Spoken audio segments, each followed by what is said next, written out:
আমার নাম প্রকাশ কুমার রায়। আমার বোলপুর কালিকাপুর বাড়ি, শান্তিনিকেতনের অন্দরেই বাড়ি আমার। আমাদের এই ছোটো নদীটা রবীন্দ্রনাথ ঠাকুর লিখে গেছে।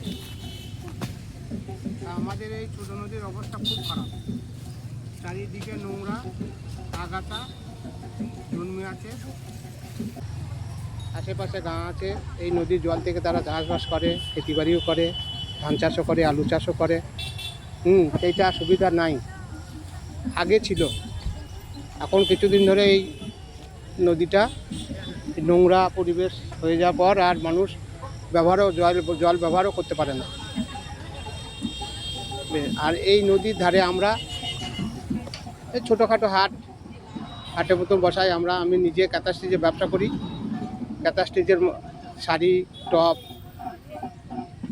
কুর্তি, পাঞ্জাবি এগুলো আমি নিজে প্রোডাকশান করি। এই হাটে বসি, কলকাতা থেকে বাইরে থেকে লোক আছে, টুকটাক বিক্রি হয়। চক্রবর্তী, আমার বাড়ি শ্রীচন্দ্রপুর। আমি এখানে 3-4 বছর হলো এখানে ব্যবসা করছি।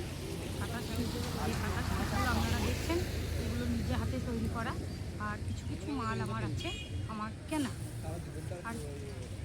আর এই কুপাই নদীটা একটু পরিষ্কার পরিচ্ছন্ন হলে আমাদের ভালো, টুরিস্ট আসে তাদেরও ভালো লাগবে।